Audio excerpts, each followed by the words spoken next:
एक दफा का जिक्र है कि एक जंगल में एक खरगोश और एक कछुआ रहते थे।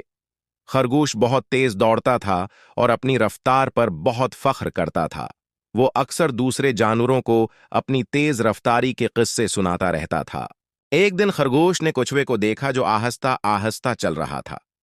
खरगोश ने कछुए का मजाक उड़ाते हुए कहा, कछुए भाई, तुम कितने सस्त हो, तुम्हें चलने में कितनी देर लगती है। कछुआ मुस्कुराया और बोला, खरगोश भाई, तुम बहुत तेज हो, लेकिन क्या तुम मेरे साथ दौड़ने का मुकाबला करोगे? खरगोश ने हैरत से कछुए की तरफ देखा और फिर हंसकर बोला, कछुए भाई, तुम मेरे साथ दौड़ने का मुकाबला करोगे? ये तो बहुत मजे की बात है। आओ, देखते हैं कौन जीतता है। दोनों ने दौड़ने का मुकाबला शुरू किया। खरगोश ने तेजी से दौड़ना शुरू किया और कुछ ही देर में बहुत आगे निकल गया। रास्ते में उसे लगा कि कछुआ बहुत पीछे है, इसलिए वो एक दरख्त के नीचे आराम करने के लिए बैठ गया। खरगोश जल्द ही सो गया और गहरी नींद में चला गया। दूसरी तरफ कछुआ आहिस्ता आहिस्ता मगर मुसलसल अपनी मंजिल की तरफ बढ़ता रहा।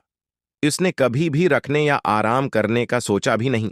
कछुआ चलता रहा और आखिरकार खरगोश को सोए हुए देखकर उसके पास से गुजरता गया। खरगोश को कोई खबर न थी कि कछुआ कितने करीब आ गया है। जब खरगोश की आंख खुली तो उसने देखा कि कछुआ तकरीबन मंजिल तक पहुंच चुका है। खरगोश ने फौरन दौड़ना शुरू किया, मगर बहुत देर हो चुकी थी। कछुआ मंजिल पर पहुंच गया और जीत गया। खरगोश ने कछुए से कहा, कछुए भाई, तुमने मुझे सिखाया कि मुस्तकिल मिजाजी और मेहनत से कोई भी मकसद हासिल किया जा सकता है। बच्चों, हमें इस कहानी से ये सबक मिलता है कि कभी किसी का मजाक ना उड़ाया। जंगल के तमाम जानवरों ने कछुए की मुस्तकिल मजाजत की तारीफ की और सब मिलजुल कर खुश रहे।